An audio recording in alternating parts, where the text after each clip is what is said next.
Welcome to the Foul Play YouTube channel. Hey, Sugar. Hey, Sugar. You can't get a better introduction than that when Ken Kratz introduces your podcast. Well, look, guys, thank you and welcome everyone. Thank you for coming on our live. We're continuing our podcast series, Reading with Uncle Ken.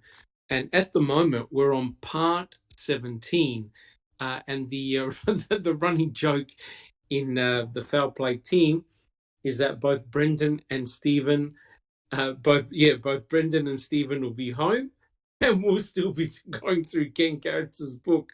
So I hope you guys have enjoyed it so far. For the new listeners, what we're doing is we're reading selective passages from Ken Kratz's book, and we ask a series of questions to the panel, and I get their responses.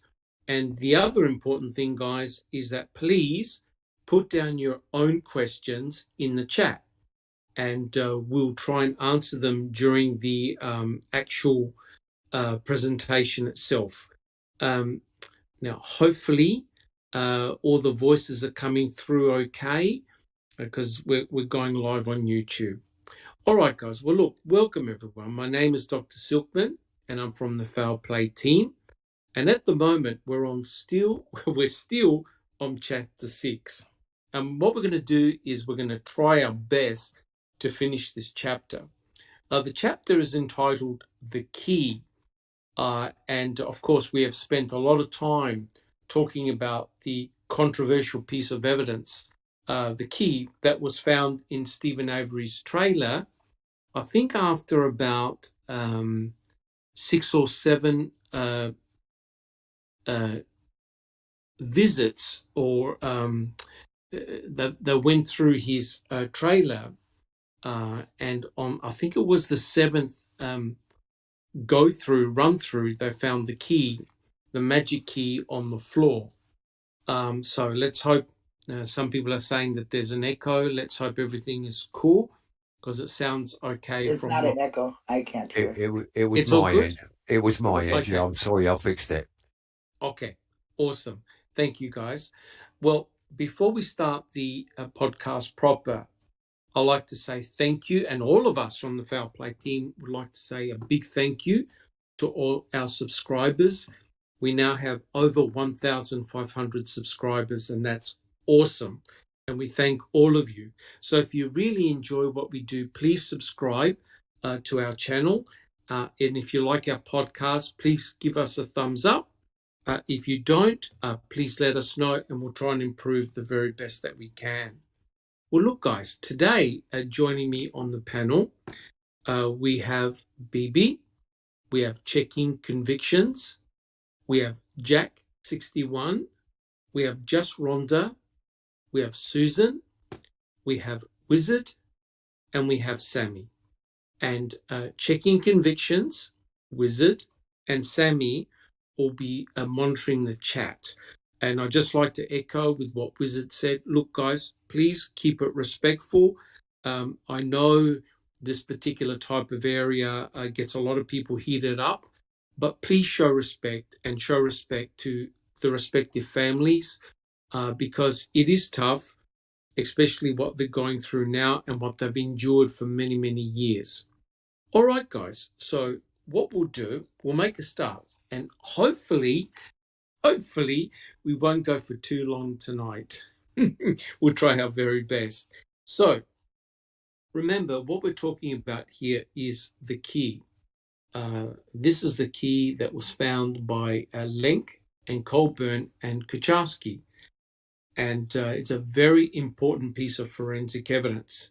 Now, what we're going to be doing now is having a look at the key and what was actually found on the key. And I quote, State Crime Lab Unit Chief Shariko Hain developed the full nuclear DNA profile found on the key that matched Stephen Avery's DNA profile. Colhane testified that there were no visible indications of blood staining, so she tested the key for DNA that had been left behind by possible touching. Why is that important? Well, the cops were only alleged to be walking around with a vial of Avery's blood, not his skin cells. Avery handled this key. It was Teresa's and obviously needed by Stephen to later crush the vehicle. Parked and camouflaged in the opposite corner of the salvage yard. It was found in Avery's bedroom, still attached to the blue fob, covered with skin cells, sloughed from Avery's sweaty hands. This is what cops, prosecutors, and the rest of the critical thinking world refer to as a game changer. All right. Now, the question is this, and this is a bit of a controversial question, straight up. Why wasn't Teresa's DNA or fingerprints found on the key? Where was the blood, considering that Stephen was actively bleeding? All right, guys, who would like to answer that one? Jack 61. God, where do I start? At the beginning.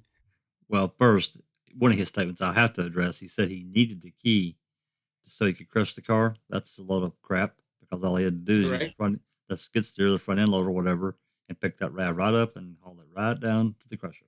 So no key required. You don't need a key. Correct. No key required. And number two, the reason that there was no blood on that key is because Avery didn't handle it. End of story, in my opinion. Because to me, it would have been on the cloth part of the fob. It just would have, because you just think about it. I'll just look at my hand and handling it, that key and that fob, the cloth part. That thing would have been in his hand and near that actively bleeding finger. So, correct. And I think the big giveaway was the fact that you need the key to put in the ignition, right, to start the RAV4. Yep. And the state is saying, well, look, he did leave blood near the ignition, right, which meant that he was handling a key while actively bleeding. Yet Sheree Culhane noted no blood or tissue on the key. Checking conviction. Yes, sorry, Jack 61. That was another thing I'll add before I mute up. Sheree Culhane was very selective in the things that she tested when she says, because she's testified. I don't remember in Stephen's trial, but she probably did. But in Brendan's trial, she testified that, if they saw something, they generally tested further for it. That's not true. There were many items that they didn't see anything. Correct. And she tested it anyway. Correct. That's Jack 61. That's a very important point, because the running joke was, she was asked, I think actually through both of the trials, how she actually tested for samples, what allowed her to do a swab. And she distinctively stated, well, I look for a stain. If I see a stain, I check it for blood. I do a presumptive test for blood. If it comes positive for blood, I do another swab, and then I prepare genomic DNA from that swab. What's very interesting is that a lot of samples, and you're right, Jack 61, had nothing on them. So what made her test the key, for example, the key, the hood latch, and other items that obviously had no blood on it? Checking convictions. Do you have a comment? Well, it's like the ABCs, A and B, car and key. So yeah, that's how I look at that. And correct. She says if she doesn't see blood, well, sometimes you might not see it if it's in that fabric or on the black part of the key. So how do and none of Teresa's DNA on a key she used, like I said before, that's impossible. So they wiped that sucker clean, put his DNA on there, and then figured the active bleeding, like you said, would be in the RAV. Yeah. So in effect, guys, it's a blank canvas. The key was a blank canvas. It was obviously cleaned, removed of all fingerprints, stains, and everything, and you have a pristine DNA sample coming from Stephen. Susan, do you have a comment? I'm just curious, Dr. Silkman, if like back in 05, 06, was it common to look for touch DNA? Not really. That's a very good comment, because you got to remember about sensitivity. Touch DNA is a different ball game. With touch DNA, you normally leave a very small amount of DNA behind, and basically what happens is we shed skin cells all the time. But the problem with touch DNA is the quantity of DNA that you leave behind is extremely small. So even though you may touch an object, you may not have enough skin cells there to give a DNA sample, right? And that's why Culhane was questioned about, well, how on earth did you get DNA from a key where you didn't actually see anything on the key? And her response was that Stephen Avery was a good shedder. Sammy, do you have a comment? Yeah, I have a question, and it's from me, and I'm just curious, would that not be one of the most common places they might find a mix of both hers and his, if there was really, a crime committed there? Yeah, 100%. I mean, let's think about it, right? The key was actually allegedly owned by Teresa Hallbach, and it's meant to be her daily driver key. I don't believe it was, right? Because there were no other keys found as well, only that spare key, right? But if that was the key that was found in the RAV, she obviously would have handled it. There were no fingerprints. There was no DNA that pertained to Teresa Hallbach. The only DNA profile that came up was Stephen Avery. So here's another classic example of why the crime scene looks really fake, and that is there was never a mixture of DNA of Stephen, Brendan, and Teresa Hallbach. That's truly remarkable. Wizard, do you have a comment? Yes, thank you. The state claimed that the key was located with the fob, and it bothers me that since Sherry Culhane didn't see any indications of blood on the key and she still tested it, why did she not test the fob since there was no signs of any blood on that either? Yeah, Because right. in my view, the fabric would have held on to shed cells or any kind of DNA from sweat or anything else. The fabric would have held onto that DNA a lot better than a solid surface like a plastic coating of a key. So why would you test one part of it and not test the other? Because if you'd have tested the other, she might have been able to have found Teresa's DNA on there, which would have been absolute slam dunk proof that it was her key. But since she didn't test it, I've got to wonder why. 100% correct. And you make a very good point, Wizard, because the fob itself is cloth, so it'll be very absorbent. And if you're rubbing your skin, your fingers and your skin on that fob, it's likely that it's going to be a good reservoir of skin cells.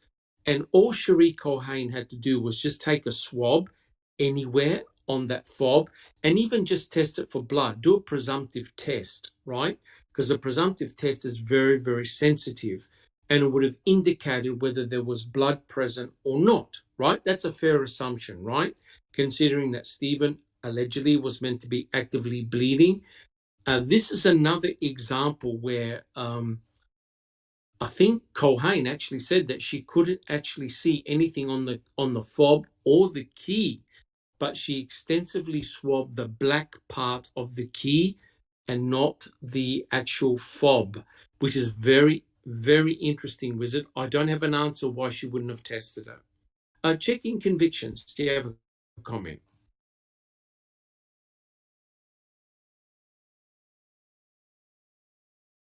Oh, I think we. Susan, do you have a comment? Didn't she also say that she used she used the entire swab on that? Or am I Yes, mistaken? correct. No, not at all. She was asked in court, okay, do you have any DNA left over for someone else to do another form of testing, just to do a backup testing? Culhane used all the DNA from the key, which means that no one else can go and test it again. So predominantly, she could have made up any story she wanted to about the key. Say, oh, yeah, I extracted DNA from the key, but there's only one problem. You can't retest it. You can't redo it. So she could have easily had made up the entire story. And, unfortunately, it was believed. But it's very bad when a lab tech, apparently was someone with all her experience, didn't keep half the sample, right? Normally, when you do a DNA prep, you never use the entire DNA sample just in case you make a mistake. And in this case, yeah, she decided to use the entire amount of DNA. Susan, do you have another comment? Yeah, do you think that fob could still be tested? Well, the problem is that a lot of time has gone by, and it's likely that just environmental conditions and time likely have resulted in the DNA being all degraded. Yeah, it doesn't last forever. So, to answer your question, probably not. It's probably too late now. Checking convictions. Do you have a comment? Yeah, I was just gonna ask you. Do you remember what amount of touch DNA was found on the key?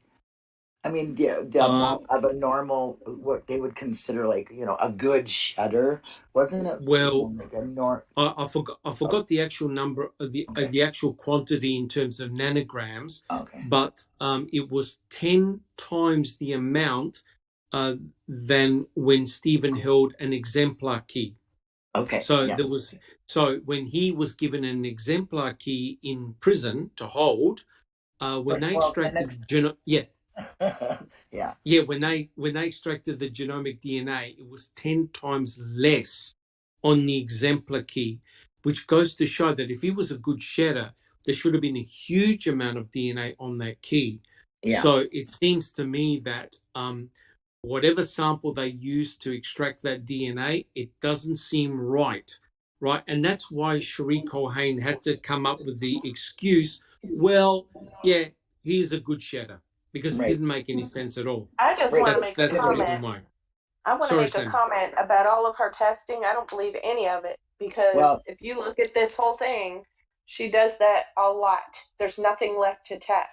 That's intentional. Sorry, you can't have that kind of experience and not be doing that on purpose, especially when it happens more than once in this case.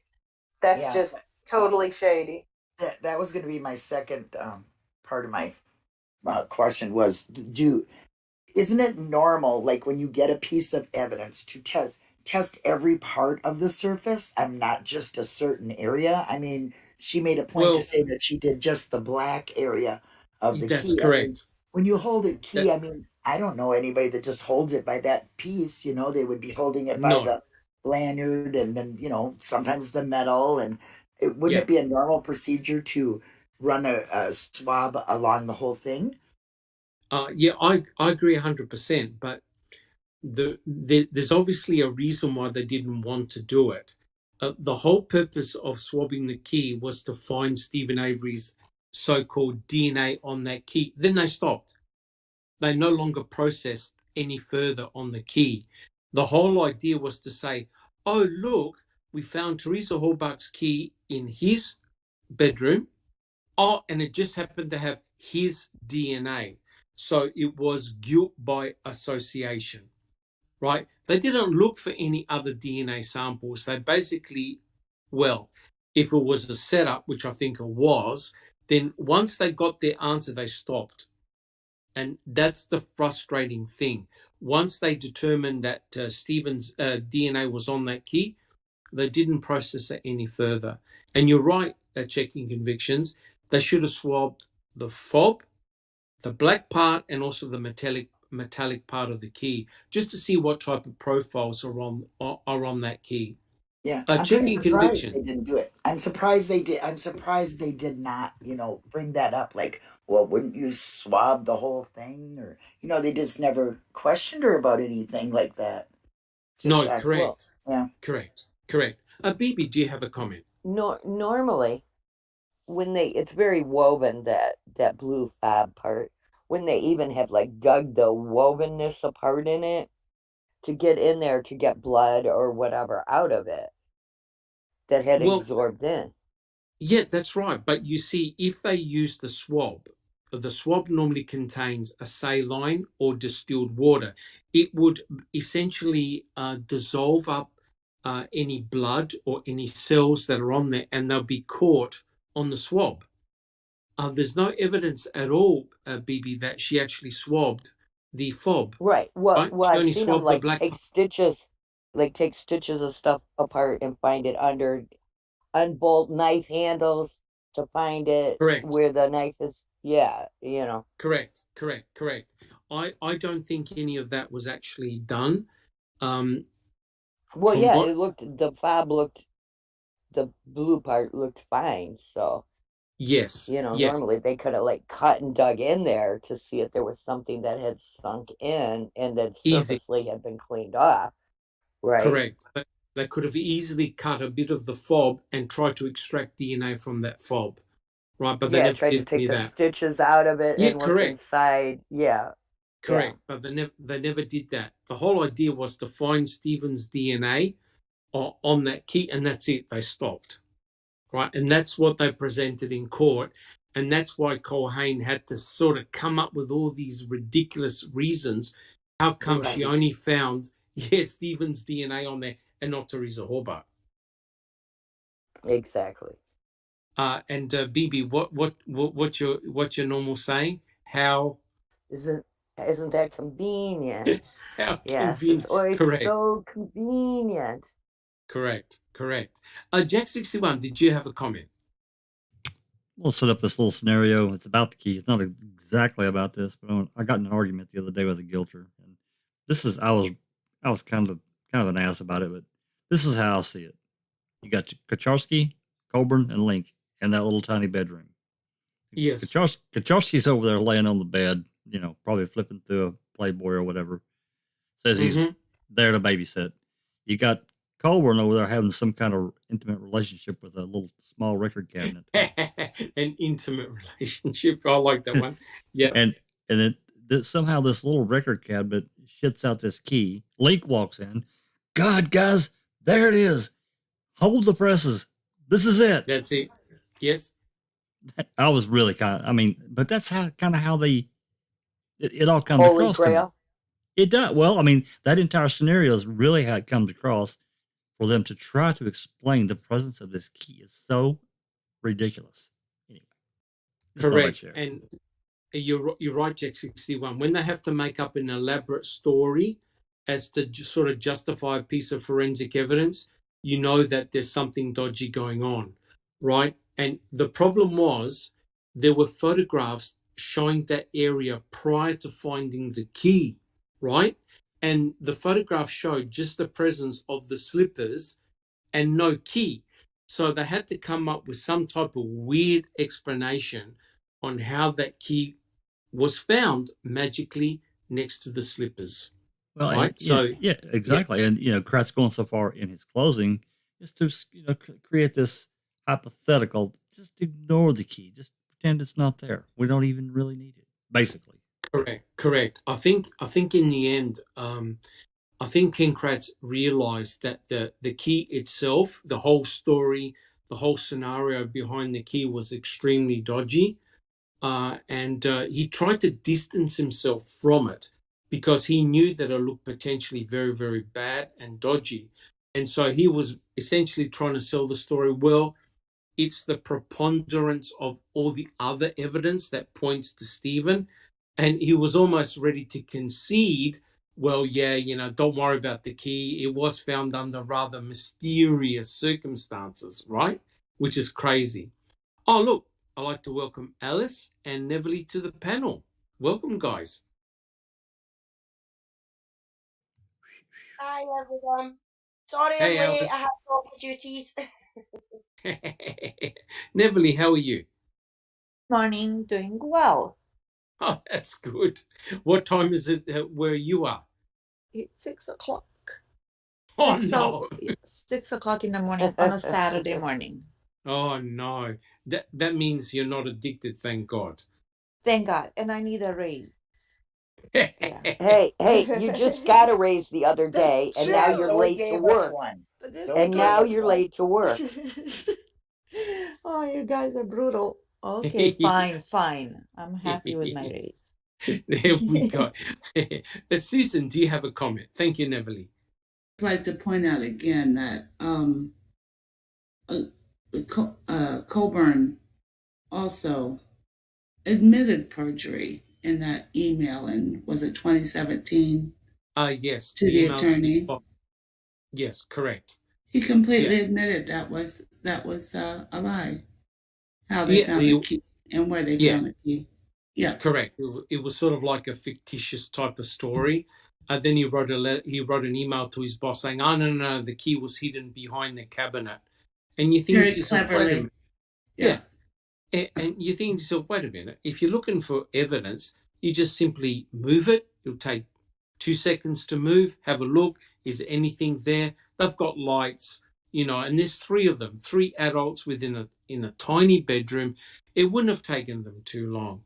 But unfortunately, they had to come up with this ridiculous story in court. And I can't believe that the judge allowed it through, actually, because it's completely ridiculous.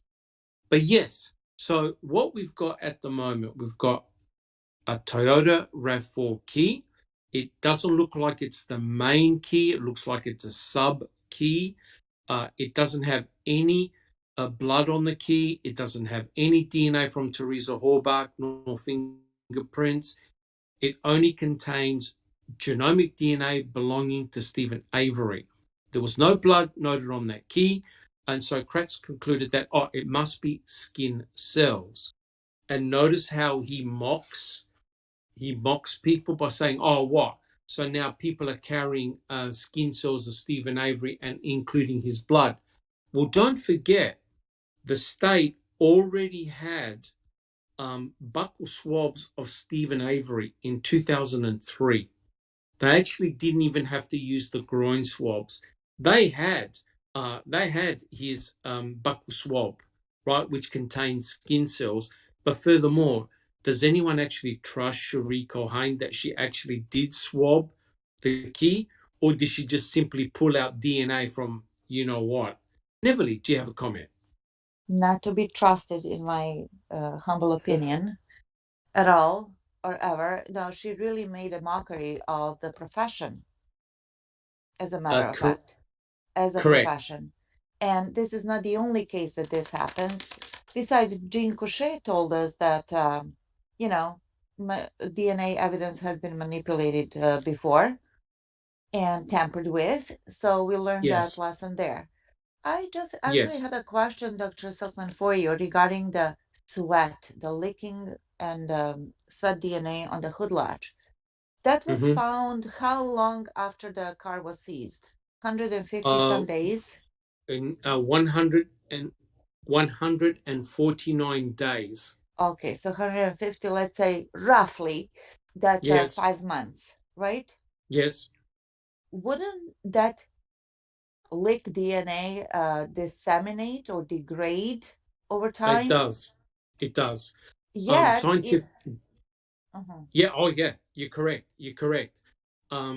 It is truly remarkable because scientists have done studies whereby they add DNA to various surfaces, then they process that DNA by swabbing and producing genomic DNA.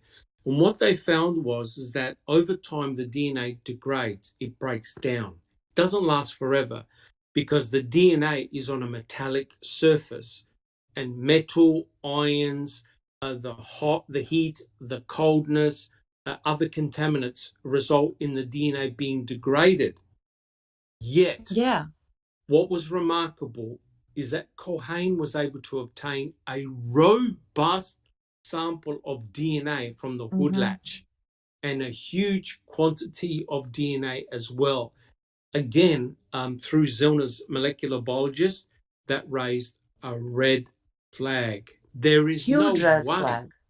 Yes, there is no way that you could have isolated that much DNA from just touching the hood latch, unless Stephen Avery left his finger there. Yeah. Right? He would have had to have left his finger on the hood latch to extract that amount of DNA. Right? Thank you for clarifying that. Yeah. No. And I think he actually has a chapter on the hood latch, and we'll discuss that. Yes. Bibi, Plus, let's not just forget Yes. that little swab that they showed that it was completely like clean when they Correct. swapped the hood latch and all That's the other correct. fiasco that comes with it, not testing yes. anything else. Yeah. Yeah, that's Thank right. you. That's right. Bibi, do you have a comment? Okay, so basically, you're saying if Steve's blood was left on the RAV and they still had the RAV, there'd be no way to check that blood, right? Because it would be too degraded. I honestly, Bibi, I think the passage of time would result in the DNA being Or would it heavily chipped degraded. off, or it would have chipped off and came loose from it. That's so if it's possible. on a swab, does that DNA last longer then?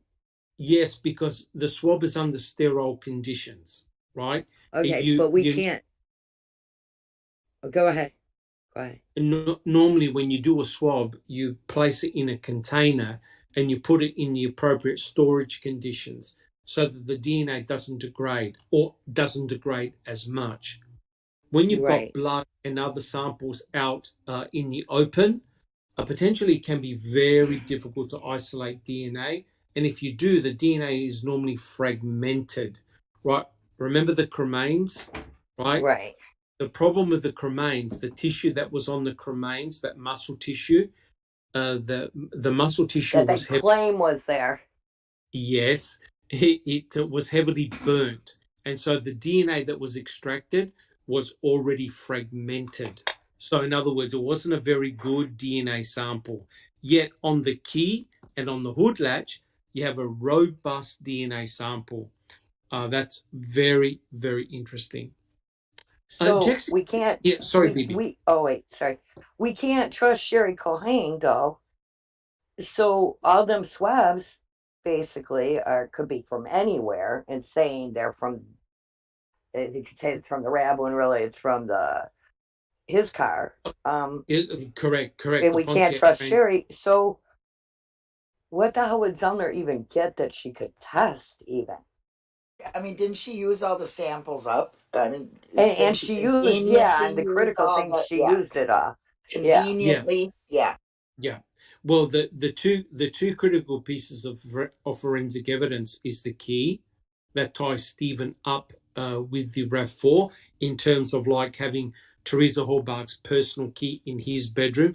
That DNA is all gone, and the DNA on Ida Maffel is all gone as well. And so Ida Maffel is that key bullet that is somehow meant to connect to Teresa's death. And of course, now it's being debunked. It's just pure junk science. So, Sherry Cohane, what does she even have? What do they have? Well, she has a bullet. Well, she showed that the bullet itself never had bone shards in it. That was crucial. And so she can't retest the key because the swab's gone. Plus, those evidence now is quite old. So whether her scientists can extract DNA using more sensitive methods, we just have to wait and see. I have a feeling that the state are going to be very reluctant to hand over any pieces of evidence to her experts. Isn't that exactly? They already are.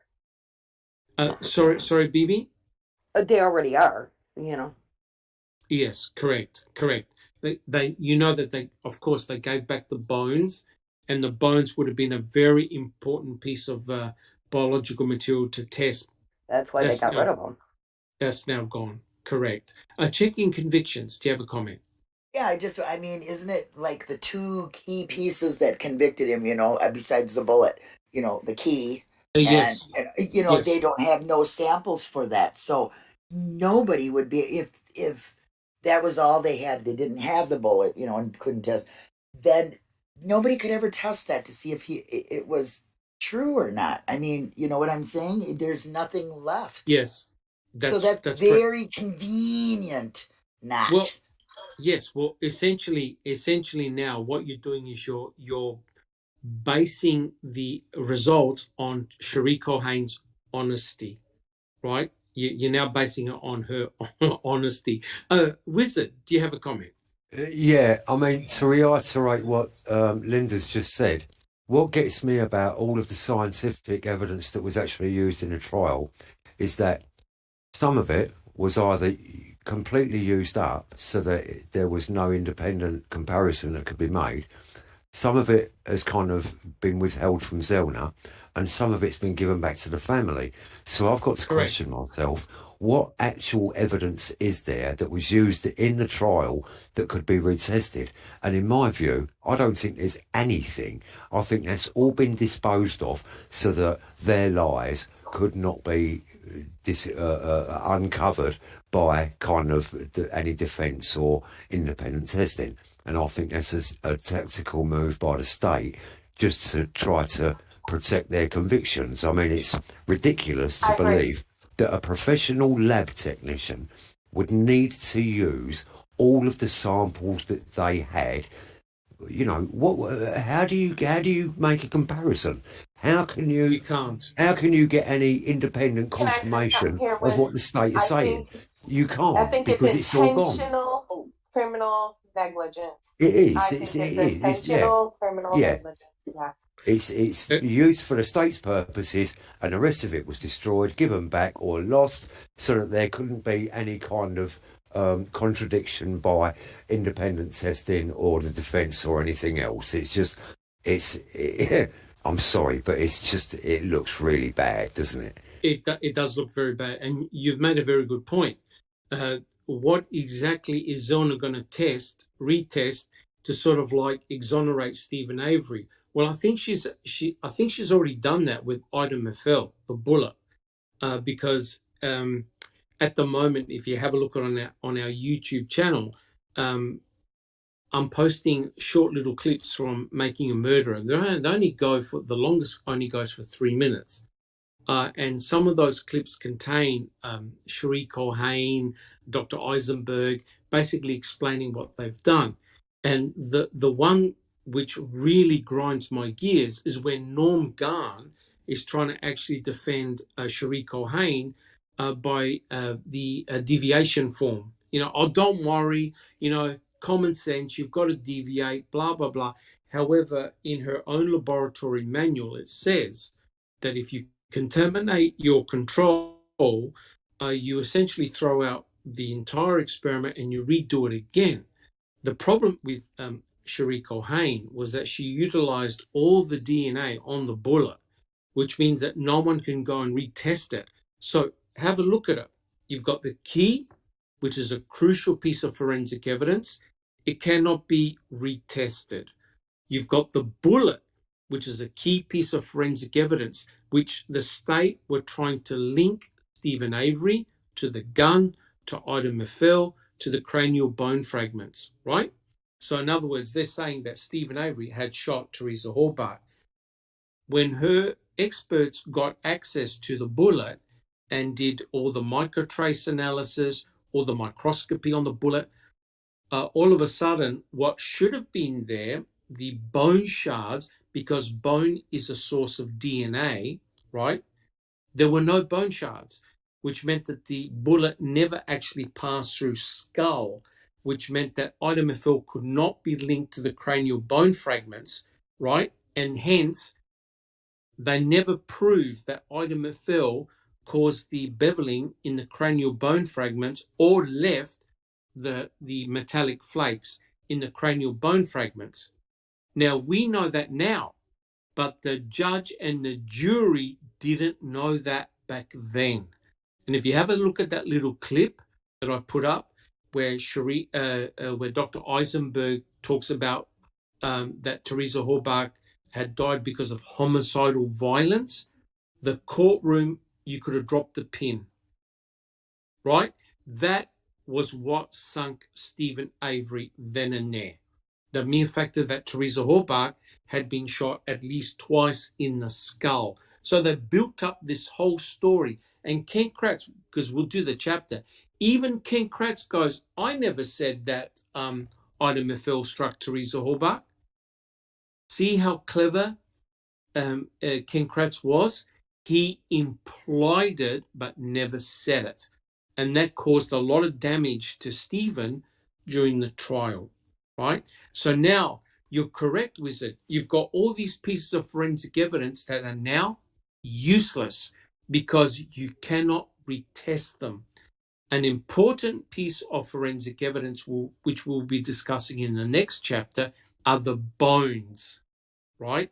And of course, the state gave them away back to the Horbach family because they knew that if the new DNA testing could have determined whose cremains they belonged to, right? And were those cremains of Teresa Horbach in the Manitowoc County gravel pit? They didn't want to know the answer for obvious reasons.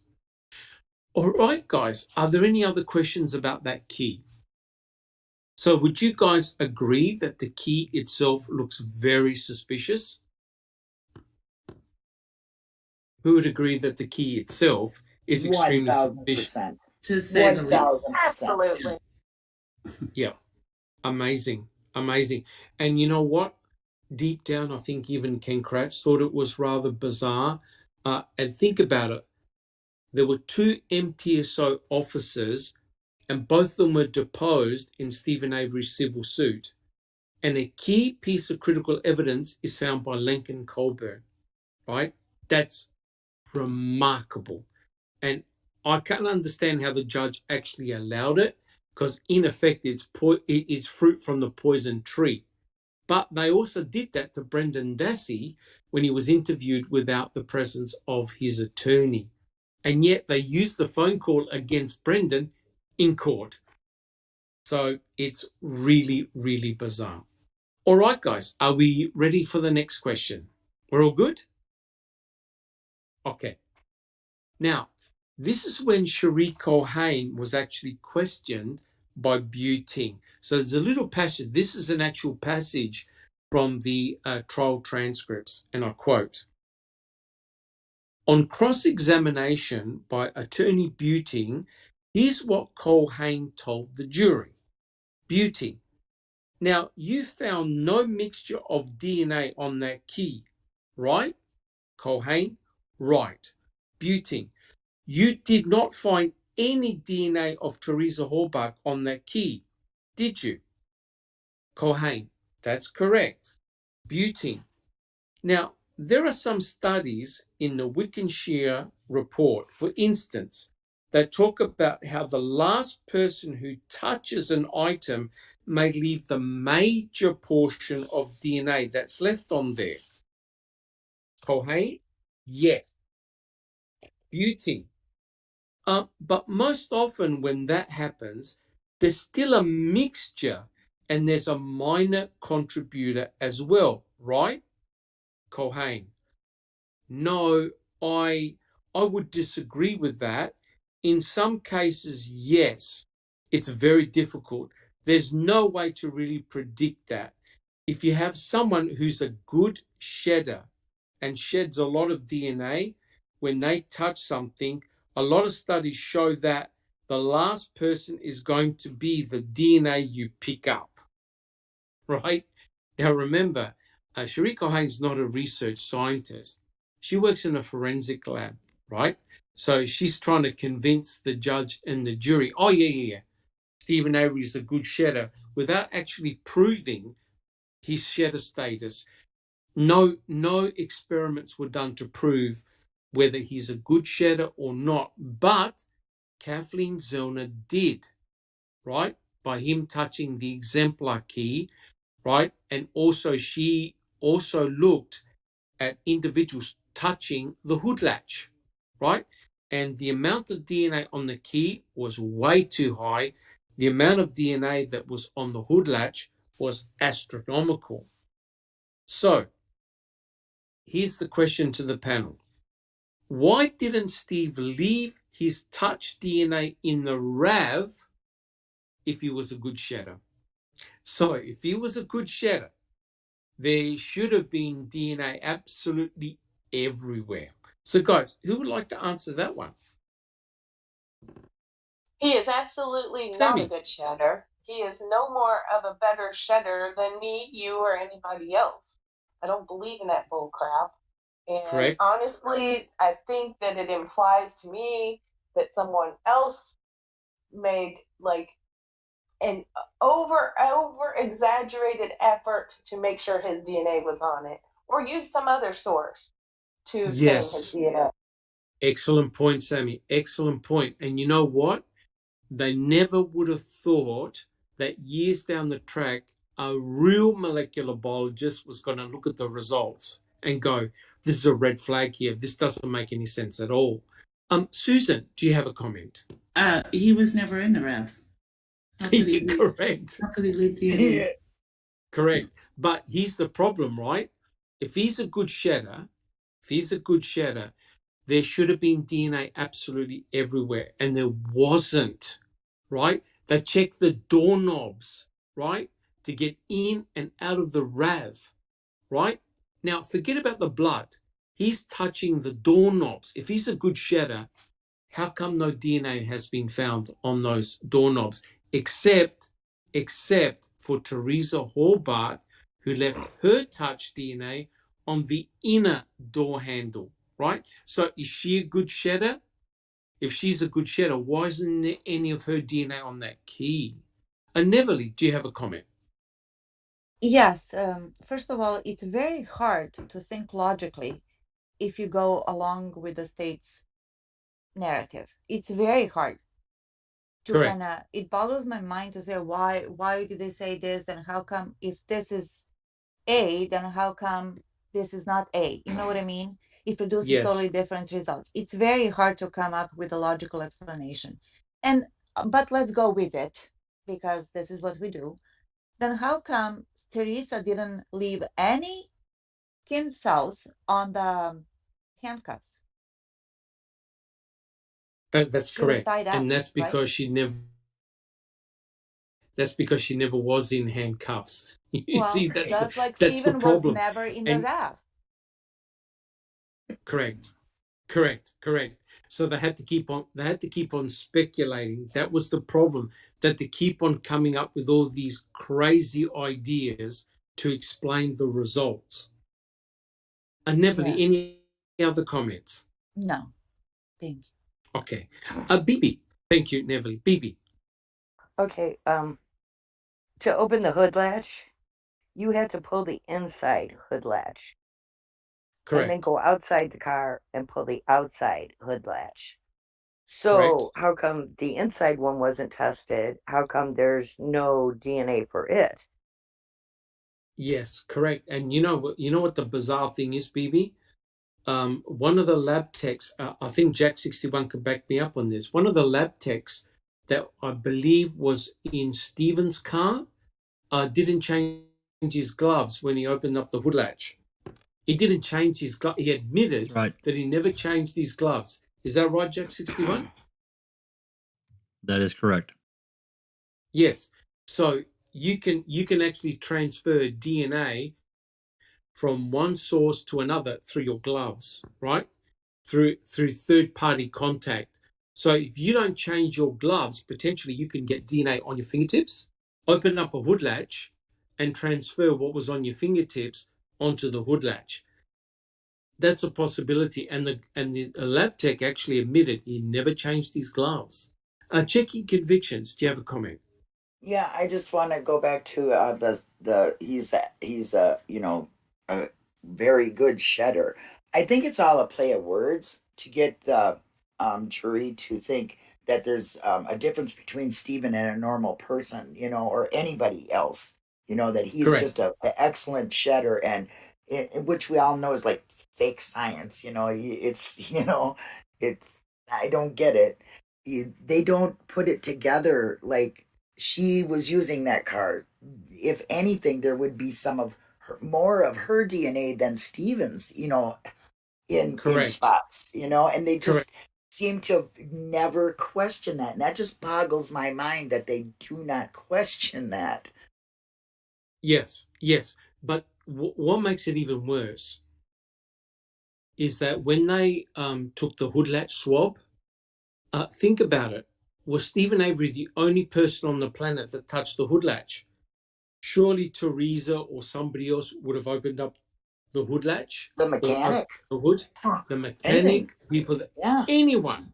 And the fact that you've now got a robust genomic DNA profile belonging only to Stephen is a red flag, yeah, right?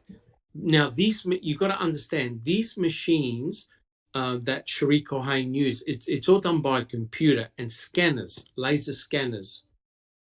If you've got another profile in there, even if it's not strong, you'll see little peaks, right? Cohen never even mentioned, oh, yeah, it looks like there could be another sample in there. She's just said, I only obtained the DNA profile belonging to Stephen Avery. Not even the mention of a mixed profile. You got pure sample, right? And I think, correct me if I'm wrong, but they also swabbed the terminals of the battery and found nothing there. No evidence of blood, nothing. And remember, to take off those cables from the battery, you need to put a lot of force on there, right? And if you're actively bleeding, you would have left a lot of blood underneath that hood. There was nothing. yeah. Neverly, do you have a comment? To go along with their story, which is hard for me personally, and I'm sure for everybody else to kind of swallow. We cannot accept this, and that's why we're here. That's why we've been debating for the last 6 years, thinking, reading, researching, and coming up with any possible answers to the state's narrative. However, let's not forget that the jury actually, out of 12 jurors did not think that he Yes, was guilty of any of that. initially, So correct. initially, right? And then they Yes, started bargaining and they were threatened, and we discussed this, and it's actually a never-ending topic when it comes to this trial and what happened. So 7 people did not buy this story at all. So correct. they're not that And smart as they think they are. that's correct. And that's with none of Zellner's retesting. Correct. So Yes, you can imagine exactly. if Zellner's, which goes to show that if Strang and Butig, they did a really good job, but if they had a molecular biologist and a blood spatter expert on the panel, it could have really caused a lot of trouble for the state. They probably would have found reasonable doubt, because there certainly was plenty of that. I Okay, would like to say, Sammy. okay, that this really speaks to me of all that she did do was put swabs in there or samples in there that she knew were only Stephen Avery's. Nothing else makes sense. None of it makes any sense, because there should have along the way always been some kind of contamination or peak, like you said, of other people's DNA somewhere along the line. Yes, correct. The results are too good to be true, and that's what you get when you're doing planting. The results look too good. The RAF4 looks too clean inside, bar those 6 droplets of blood belonging to Stephen. That RAF4 even looks, the crime scene doesn't look right. We've seen plenty of crime scenes, right, on documentaries and in books, where blood is involved and it's a mess.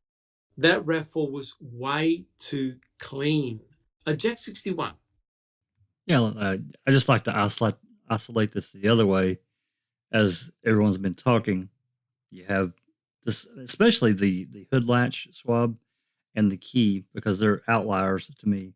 The bullet, the item FL is too, but if you look at the hood latch swab and the amount of DNA that was found there, and really none found elsewhere. You mentioned the battery cable, the battery. Yes. Uh, Yes. there are other areas that, if he was a good shedder, not even counting this alleged active bleeding, that wasn't found at all. Correct. Correct. Put it this way. there was no evidence that of Stephen Avery's shedder status. That they just made it up. Sure. Right? They had to make that up in order to account for the bizarre results that they got. Right? Remember, Kathleen Zellner got a whole group of people to touch a hood latch, a sample hood latch, and the amount of DNA, and not everyone was able to leave DNA on the hood latch, because the metallic surface is a very difficult surface to leave DNA on. The amount of DNA that I think it was over 26-fold more on that hood latch containing Stephen Avery's DNA than other individuals doing similar testing. So the amount of DNA on that hood latch belonging to Stephen was off the charts. A huge amount of DNA, right? So it didn't make any sense at all. But you see, Culhane never thought that her results were going to be scrutinized in the manner that they were. Checking convictions. Do you have a comment?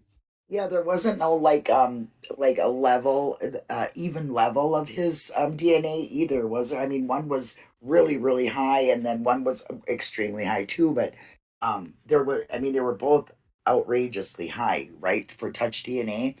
Correct. Okay, and even back then when DNA wasn't, that good. I mean, investigators looked for things that would put them together, So if they're testing, you would think that there would be a mixture of blood, that her fingerprints, his fingerprints, I mean, even when DNA, they didn't really do DNA, they looked for that kind of thing, things that would put them together. There was none here. I mean, you can't put Stephen and her together in any of this DNA. That is correct. That is correct.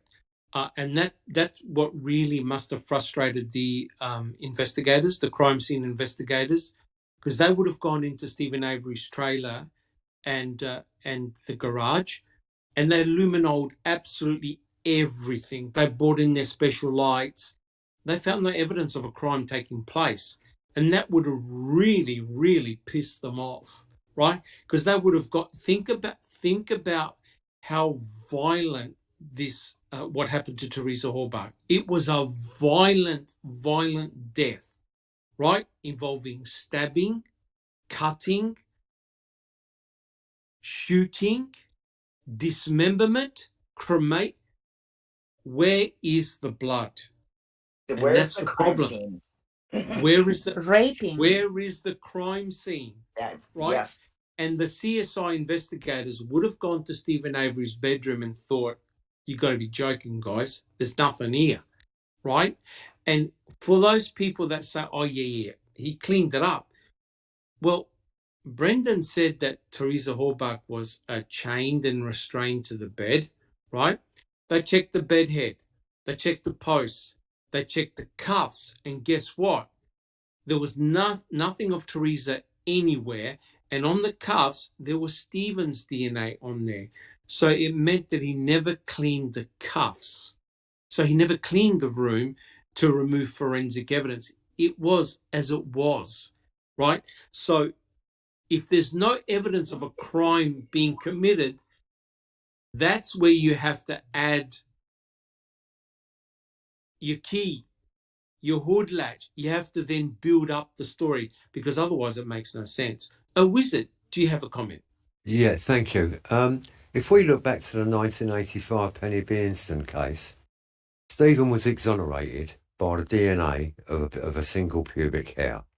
Now, correct. When the state kind of fell victim to that, and they decided that they were going to go after Stephen a second time for a murder, I think part of the whole plan was that they were going to utilise whatever DNA they could to give the impression that he was undoubtedly guilty of killing Teresa Halbach, but the DNA was either been destroyed or given away. Now, the purpose for that was so that I believe they didn't want him being exonerated a second time the same way. They wanted him locked up forever, and they didn't want to take a chance this time that he might be exonerated or proved innocent by a re-examination of any remaining DNA. So they used up whatever samples they had, they destroyed or lost or gave away the rest of it. So what else is there that's left that could be tested, that could provide any exoneration? And I don't think there's anything that can be tested. And that was the whole idea. They did not want Stephen being exonerated a second time on DNA. No. Because they have claimed it throughout the trial that DNA is infallible, and well, if it's all gone, then it can't be retested. So, there's no way he could be exonerated on that. Yeah, but Couchet let the cat out of the bag. Right? Absolutely, yeah. Can DNA be fabricated? Yes, it can. Yes. Well, didn't Kratz himself say that this case was based on DNA? So yes, he did. That's another thing. Yes, he did. Yeah, correct. The everything was circumstantial evidence against Stephen, right? And DNA doesn't tell a story; people do. So it's how you interpret the DNA results that you need to convince a jury and a judge. Neverly, do you have a comment? Yes, Sean, thank you very much for tying those two things together. We talked about it many, many times, how, he was exonerated on DNA and they wanted to make damn sure that that doesn't happen again. So, and in other words, what they're saying, the underlying story here is that they still don't believe that Stephen was innocent in the sexual assault. Yes, exactly. Correct. So that's Correct. like they weave that through. But Dr. Silkman, can you just remind us, how did the state reply to Kathleen Zellner when she did a test with Stephen and holding the key for the hood latch and for the key, proof that it's impossible to get such high results of one person, even though he was the so-called last person who touched the key. I don't think they actually care. And the reason why they don't actually care is because Fallon, if you remember Fallon, when he was asked about the fact that, wait a minute, didn't Fassbender ask Brendan, did Stephen go underneath the hood? Did he go underneath the hood? And you know what Fallon said? So what if Fassbender asked Brendan about the hood? In other words, Brendan never mentioned the hood, Stephen going underneath the hood. So his argument was, oh yeah, we went under the hood and guess what? We found Stephen Avery's DNA. So they don't care about DNA levels. You've got to understand this, right? Their argument will be, well, yeah, you're right. The DNA's 26-fold higher than what it should be. Oh, yeah, but it's Stephen's DNA, which means that Stephen was underneath the hood. So that's the way their brain works. They don't care. Well, scientifically, it looks really dodgy, right? They'll always go to the default and say, well, what's his DNA doing under the hood, right? Yeah, they could also say DNA is DNA. It could be anybody. DNA exactly. is DNA. Yeah. And that's why you got to understand that to plant something, DNA and blood is a piece of cake. In fact, you don't even have to plant anything. Culhane controls everything in the lab, right? And so it's the illusion, because all the swabs were done by her. The majority of the swabs were done by her, and she did all the testing. So you're relying on her honesty that the results are, in fact, real and not fake. And that's why when the jury and the judge hears about DNA or blood, they assume that you were there. And that's why it's so easy and dangerous to plant, because it's so easy to do. Especially if you're given instructions to put the victim in the trailer or the garage. Yeah. And that's precisely what Culhane did with both the key and the bullet. Checking convictions. Do you have a comment? So basically what you're saying is that those swabs might not have ever touched anything outside of Stephen. No. No, you're like I said, the main problem here is that you have one lab tech that handled everything. Yep. And so basically, when you run a DNA sample in the machine gives you a result, but the machine has got no idea of the origin of those swabs. Just like the FBI when they did the EDTA testing, you don't know the origin of the swabs. The FBI were given these swabs and say, right, they're from the RAF4. Can you test them, please? The FBI didn't know where they came from, right? So Yeah. when you've got results from a computer, that's why she was asked in court very systematically about all the items of evidence. So the jury and the judge can see, yep, key, yep, Stephen's DNA. Yep, hood latch, yep, Stephen's DNA. Item FL, yep, Teresa's DNA. So it was boom, boom, boom, boom, boom. And at the end of the day, you're horrified. You're saying, well, that's his DNA. How did it get there? And that's why Stephen's team went with planting, because otherwise, how else are you going to account for it, right? Because the crime scenes themselves actually don't make any sense, right? If you had a bloody crime scene in Well, the bedroom, right, and you had body fluids everywhere, hair, tissue, you name it, you go, well, excuse me, this looks rather suspicious, right? right. And Right. there's no And dispute. Remaker said when him and Link went in there the Yeah, day that she went missing, they thought Calumet County was barking up the wrong tree. there you go. So how do you then go from no crime took place here, guys, to, wait for it, two people restraining Teresa Hallbach, two people raping Teresa Hallbach, two people slashing her throat, cutting her stomach, shooting her 10 to 11 times, cutting her to pieces, and then cremating her. How in the hell did they work that out when there's no forensic evidence pointing to that? What you see here, guys, are the end points. You don't see anything in between, right? You see the cremains. That's the end point, right? You see the bullet fragment. So what you're seeing is you're not seeing anything in between. You don't see droplets of blood from the trailer to the garage, anywhere. You just have the endpoints. Look at the RAV4. There was no blood around the bottom of the RAV4 when you walk in. They found nothing. It's like, wait for it, it's like the RAV4 was planted there, right? It looked unnatural. And that's the problem. These crime scene investigators, what did Erdl say, Jack 61? What did Erdl say when he went to the burn pit?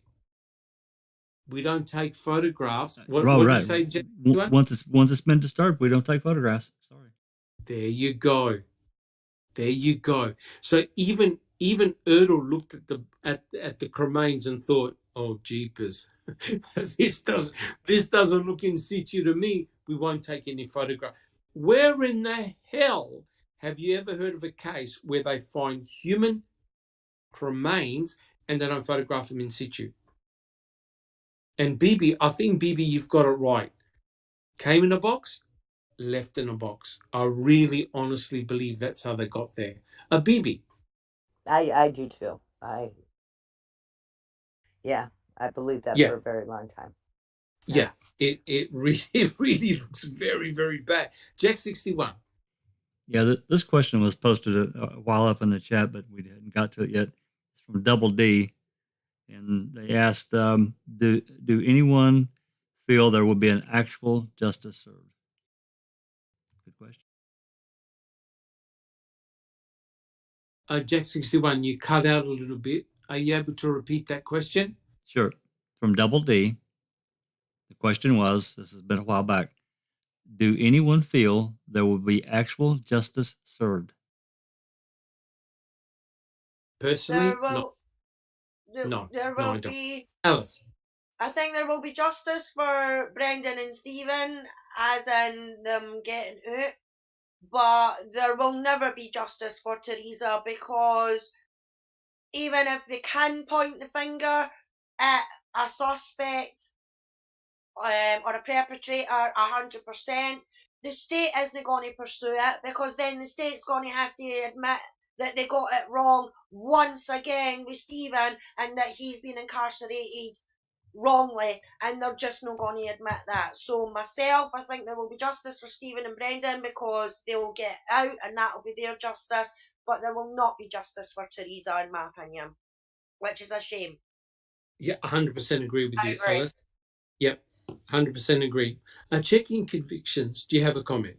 Well, I think there'll probably be justice for Stephen. I'm not quite sure about Brendan, because just because Stephen gets out, you still have to keep in mind Brendan might not. He might have to wait until he's paroled out, which I pray will not happen, and I have a lot of Yes. hope for that. And justice for Teresa, none. I don't believe that. Yep, that's the sad part. I've said it before. I have a feeling it's going to go trial 4-way. I believe the state are going to walk away and say, right, 100% with you on that. Trial 4. Release them both. We still believe that they're guilty. We've lost too much evidence. Too much time has gone by. And the reason why they want to do that, and remember, both men have served a long period of time in prison already. There's a huge outcry from a lot of people saying, what are you guys doing? These guys didn't do anything, right? I believe it'll get to a stage where they have to make a decision. And that is, well, do we pursue this in front of a judge, or do we cut our losses and say, okay, release them both. We're not going to retrial them. Because if Zellner reopens this up, in effect, it could open up old wounds and old investigations into the MTSO and the crime lab. I don't think they want to do that. I honestly don't think they want to do that. What's your opinion, No, guys? because they're all criminals. I believe anyone involved in this, especially with the lab, especially with the lying with the key. I really feel like this was an intentional, and they went way overboard to try to make sure he got nailed for this. And it's so obvious, it's not even funny. And they all should go down for this.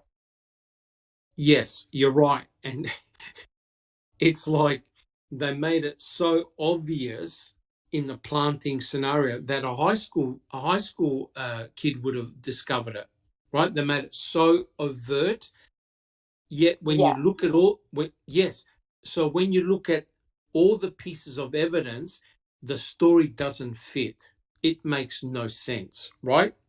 Look at Brendan, right? Brendan recanted everything he said. Look at what happened If to you Matt. look at this whole thing, and you truly, these people that are saying that they're believing that he's guilty, let me tell you what, if you actually did the work and you looked at all of this stuff and you looked at what typical results should kind of come out like, and you understand that there should be cross contamination, that there should be some level of other people's DNA in these things, and that the key should not have been 20 some odd times more the DNA than what would be on it for somebody that had just touched it for a few seconds or a minute or two or whatever. Yes. This is so blatantly obvious that they kind of overdid it on purpose. And I think that they were pure sources of DNA used, not swabbed off of anything. Yeah, when you get a here's the kicker, right? When you get a robust source of DNA on a hood latch after 150 days, you start to worry, because scientists have actually shown that over time DNA degrades, right? Which meant that if what I would have expected was a low amount of DNA on that hood latch and a partial profile. In other words, not all the alleles came up, because the DNA would have been started to degrade, right? Because remember, Cohen used techniques in 2006, 2007, right? Not the modern techniques of today, which are extremely sensitive, the rapid DNA testing. So the bottom line is this: the results that Cohane got are too good to be true.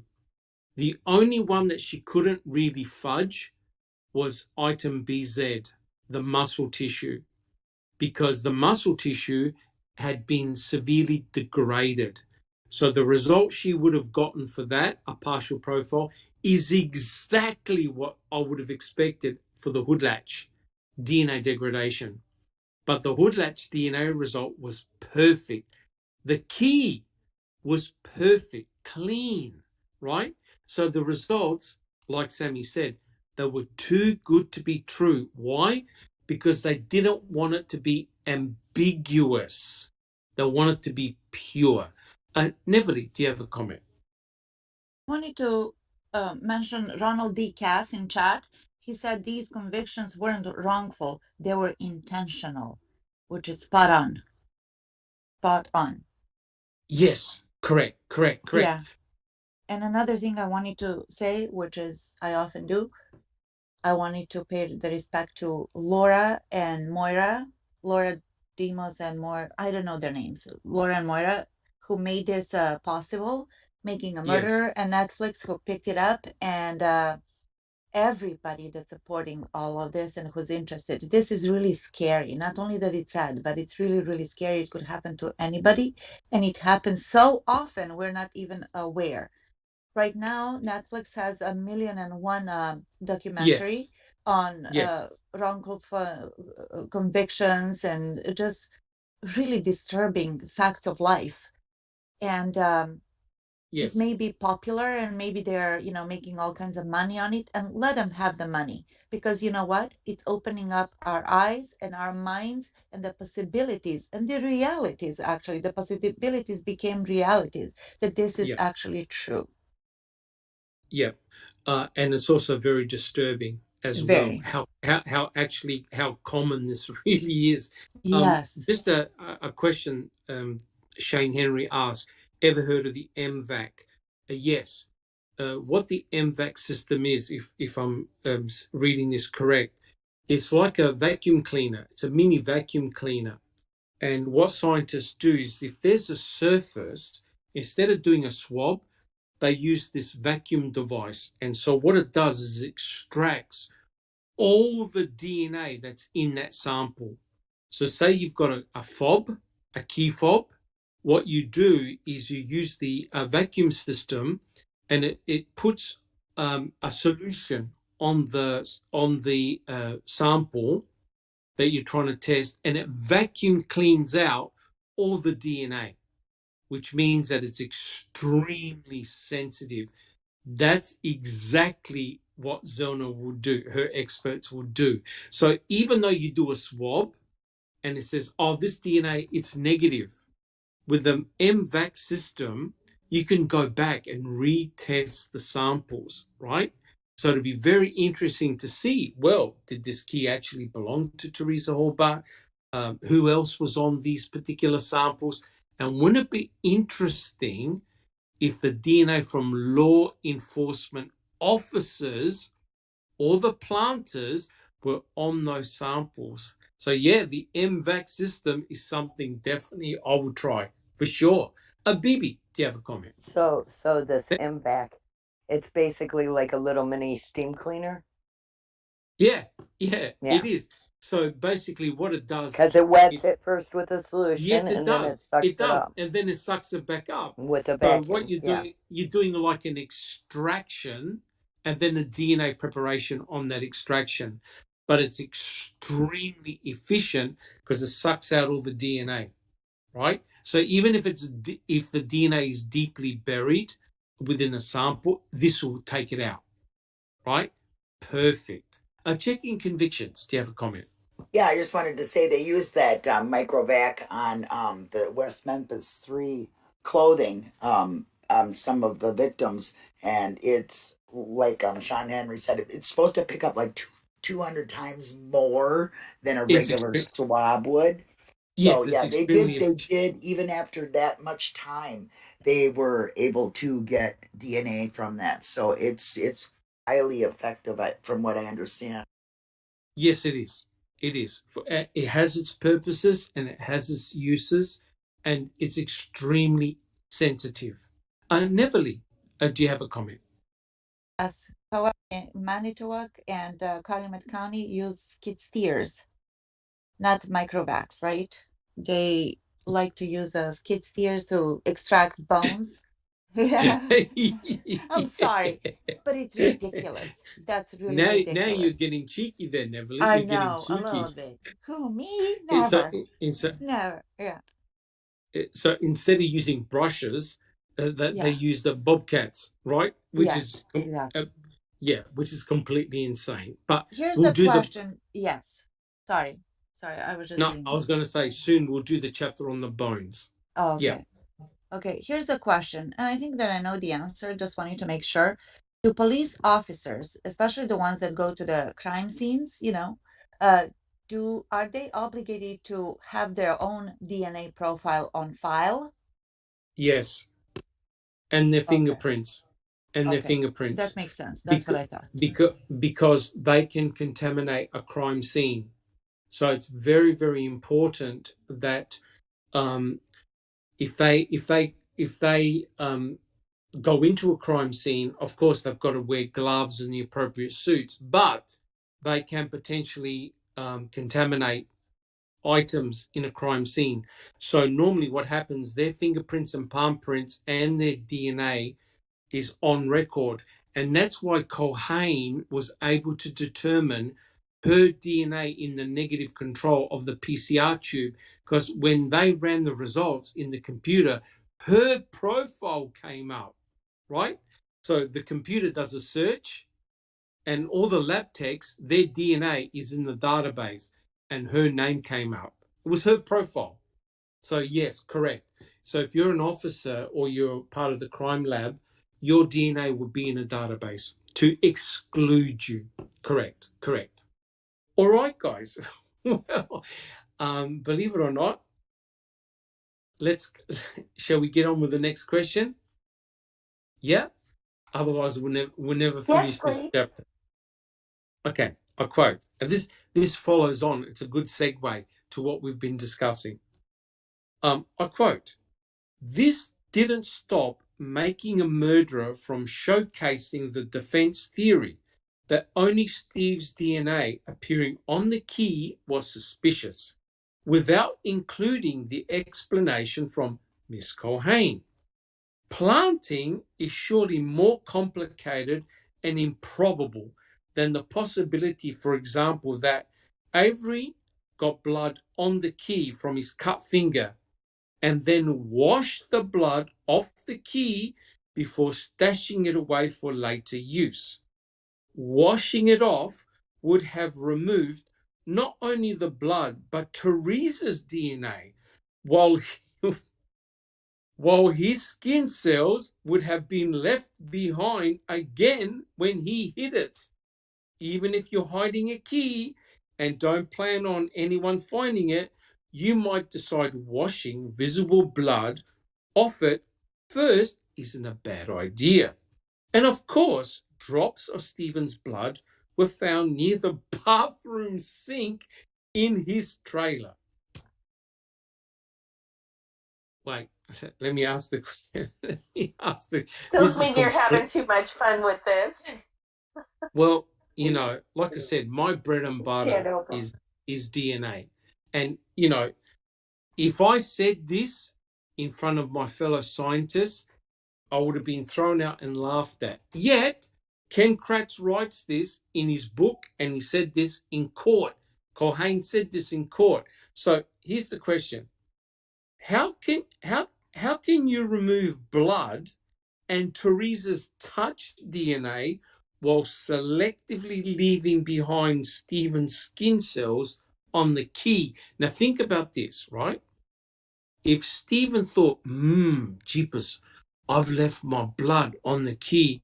Oh, I better clean it. But I'm now going to touch it again just so I can leave my DNA on the key. Does that make any sense? Bibi, do you have a comment?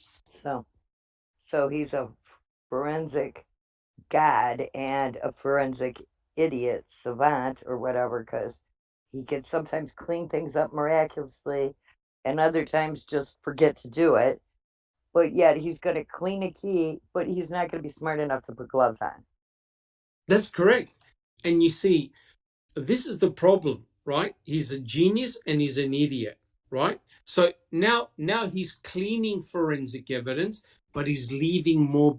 And mind you, he's leaving a clean sample behind on the key to make Cherie Cohen's job that much easier. It's completely bizarre. If he's aware that he knows about DNA because Stephen was exonerated due to DNA testing. He knew about DNA testing in 1996 when LabCorp did DNA testing. So he knows the power of DNA. Is he going to be that dumb, honestly, to leave the RAV4 with his own blood in the RAV4, to leave his own DNA on the key? And not figure out to wear gloves to clean the key. Correct. I mean, he was in prison. They had to talk about, you make sure you wear gloves, right? Correct. Yeah, but also carry a bottle of bleach with you. Clean everything with bleach. I mean, the state and a microfiber cloth to make sure you get rid of fingerprints, right? That's correct. Yeah, I mean, it's just too bizarre. It honestly makes no sense. So, has anyone else got any comments about that? How in the hell can you selectively remove Teresa's DNA, blood, and yet leave behind Stephen's? Who can answer that one? They had 8 days to figure it out. I don't know. I can't work it out. I can't either. It's scientifically impossible. So in other words, it's like the handcuffs, right? Oh, we didn't find Teresa's DNA there. Oh, but we did find Stephen's and somebody else's, and it wasn't Teresa Hobart. Huh? So clearly he never cleaned the cuffs. Oh, they cleaned the garage because they used bleach and gas. Oh, but we also found Stephen's DNA on the garage floor. So clearly he wasn't cleaning it properly, right? Again, the state had to rely on pure speculation. And that's why it's so ridiculous. Guys, anybody else got any comments on that one?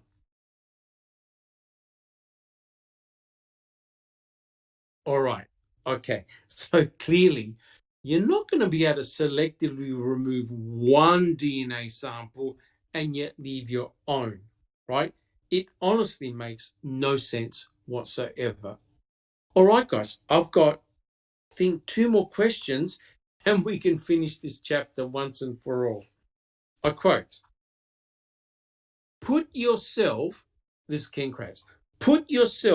a corrupt cop's shoes just for a moment. If you're a crooked cop willing to plant evidence to ensure a murder conviction against Stephen Avery, wouldn't you make sure as hell you weren't the law enforcement officer who found the key? Colburn and Lenk knew all Manitowoc officers at the scene were under extra scrutiny. If they planted the key, they would also have ensured Officer Kucharski, the non-Manitowoc team leader, was the one to find it. It's not like this would have been difficult to arrange. Any cop smart enough to set a man up for murder under the nose of all those experienced investigators would certainly be smart enough to know that he should not find the planted evidence himself. The question is this. Now, I want you to give me your opinion, guys. How was the RAV4 key planted? Susan? Oh, I was just going to say, I think Link was waiting for Kucharski to see it. Correct. While he went out of the room, but, Correct. You mean when they pointed their fingers and shone the torch, Kucharski still didn't put 2 and 2 together? Is that what you're trying to say, Susan? Yeah, it is. And you mean all the hippie shake, smacking up furniture still didn't bring the attention of Kucharski. Right. Well, when He Link was threw looking the for key the down alien there, ship. when Link threw the key down there, they were hoping Kucharski would hear it hit the ground, but because of the slippers and the little carpet there, It was he right didn't Correct. under hear his it. So nose, and he still yeah, didn't they see Correct. didn't. it. Yeah, they didn't. Correct. He didn't hear it, and said, "What's that?" Correct. Yeah, But Correct. didn't they So claim that Kaczynski found it in That the well, they yeah, were report? trying yeah, to. kind of Yes, they were trying to create the insinuate that illusion that he Yeah. did. he Yeah, found it. yeah, it Correct. was Correct. wink, wink, elbow, elbow, nudge, nudge, cough, cough. Kacharski, the key. Yes. Wake Correct. up. Correct. Correct. So, guys, we haven't answered the question. How would you plant that key? How'd you do it? Alice, do you have a comment? Well, I mean, it's simple. I mean, if Kaczarski didn't even see it lying there and they're giving it that, what's that on the player, and he still never noticed, they could have easily have had that key in their pocket and then just slipped it onto the flare and went, oh, what is that there? Even though it's never been there in the last 6 searches that they've done, and all of a sudden it's there. Correct. Correct. Kaboom! I think it's Kaboom that put out a video that shows exactly the kids are playing, and they showed exactly how Link planted that key. So Yeah. I mean, I Yeah. seen a parody of it, and it is basically like that. He went out of the room. I mean, on his way out, maybe he dropped it there, and then on his way out, he thought, Kucharski would find it. But I think he was looking for the alien ship and not paying attention. He did a well, Shawshank Oh, Redemption, you. right? He dropped it through his pants Yeah. or something. Yeah. Correct. Correct. Bibi, how would you plant the key? I think he went into the bathroom. Link went into the bathroom with the pristine key that they had, with no DNA on it, because it had only been handled with gloves. I think he scrubbed Steve's toothbrush on it for a minute, walked in the room, tossed it down by the slippers, and expected Kucharski to hear it Yes. land I agree. while I agree. while Colburn was shaking the cabinet around, Correct. Correct. And which he clearly wasn't, because the change on top doesn't hardly ever move. yes, correct. Correct. And let me tell you one thing. Cherie Cohen was actually asked about this in court, about toothbrushes. And you know what she said? Oh, toothbrushes, they're not a good source of DNA. Excuse me? When you brush your What? teeth, it's like taking a buccal swab, because Don't you're scraping your cheeks. You're don't scraping they your take a swab and literally scrub the inside of your cheek to get the DNA? yes, correct. And that's exactly what you're So doing with a toothbrush. it's being scraped all along your gums, and sometimes you even make your gums bleed. Bleed, correct. So So toothbrushes, how is that not a good source of DNA? yeah, toothbrushes are a huge source of DNA. And let me tell you this, when there are murder investigations, and they can't identify the victim and they need to get a source of DNA, they get the toothbrush, right? And they extract DNA from the toothbrush. And that's how some victims in terrorist shootings, etc., have been ID'd by comparing the tissue sample that's left at the crime scene with the toothbrush DNA, right? See, in this case, Teresa Horbach had left a pap smear, and that's how they got the DNA standard, right? But remember, went inside her house where she was staying, and they obtained all these items of evidence to extract DNA from, because they needed a DNA standard, right?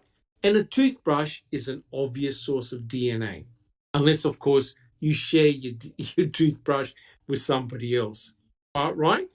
A toothbrush, Is and also don't is forget, yeah, and also don't forget, in that bathroom there was a razor, right? And you scrape skin, and that's a huge source of DNA right there. So there was plenty of DNA that you could obtain. And notice how Ken Kratz said about the blood on the floor, right? That's when Stephen Avery had cut himself and went inside to put the bandage on, right? So he when he was talking reopened the wound that night. when he reopened the wound. Correct. But guys, you still haven't convinced me. How are you going to plant this key? Come on, wizard. How are you going to plant this key? How would you do it, wizard? How would I do it?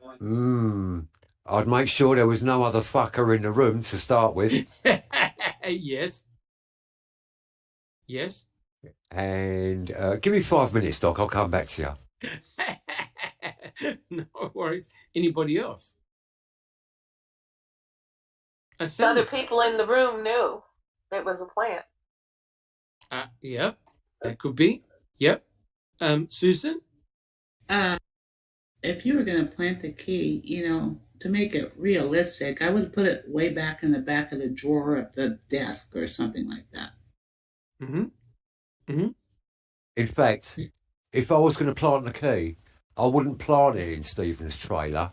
I'd go to the workshops for the business. I'd find the key stash and I'd bury it there. Because if it's genuinely Teresa's key, they'll find it. Yeah. That's where I'd plant it. They'll find it. Because how many Toyotas could there be on that yard? Very few, I would imagine. Well, now, not in that good condition. You're correct. Right. So if you found a Toyota key somewhere amongst the stash of all the keys that I'm sure that the Averys kept somewhere along the line, they must have been a bucket or something for all the vehicles that they had on the yard. Just drop it in there. Someone's going to find it. Oh, fuck me, look, I've just found a Toyota key. I wonder if that's Teresa's. Yes. The problem was that they had already spent so many hours in that little tiny bedroom searching. So they had to make it sound like it was cleverly hidden, that they missed it. Correct. Correct. Previous searches. Yes, but here's the giveaway, guys. And I understand what Wizard is saying, but what they had to do is they had to find the key in Stephen Avery's bedroom, because that meant that Teresa was associated with the key in the bedroom, because they're hypothesizing that she was, raped, held against her will.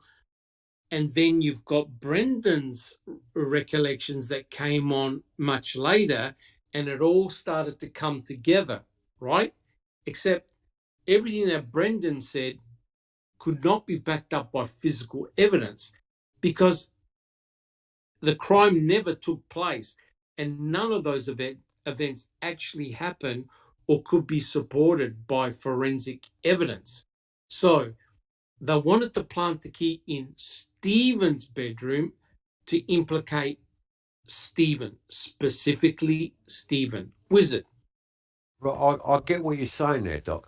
But since they found Stephen's blood in the vehicle, I mean, surely that should have been enough of a connection. They could have found the key anywhere on the yard, in my opinion, and it would have. Oh, well, Stephen just threw it there. Put Teresa in the his blood was in the vehicle. So if his blood was in the vehicle, he was already connected to Teresa. Well, and they also wanted to make it look like a souvenir, I believe. Possibly, yes. Yeah. Yes. Double D is asking if Kaczynski is still serving in law enforcement. That I don't know. I don't know that one. He's still a CASO. He's been promoted. Okay. Yeah, he's been promoted to something. I don't remember what. Right. Thank you, Jack61. Yeah, I mean, their hypothesis was that Stephen kept the key because he needed to crush the vehicle. That's why. So they built up their whole hypothesis. The reason why the key was there was for him to then crush the vehicle. But instead of crushing the vehicle immediately, he decided to leave it there for 5 days, right? So that doesn't make any sense at all. While he goes on vacation. While he goes on vacation, correct. And he planned leaves his trip. Brother. Yeah. Right. And But Stephen's just spent 18 years according to Kratz, planning this murder and all the rest of it, you know, surely he would have been smart enough to not leave the fucking key in his bedroom. Correct. I mean, that, you know, yeah, what, and the rab on his property. That's I correct. mean, you know, just saying. That's correct. No, I 100% agree with you.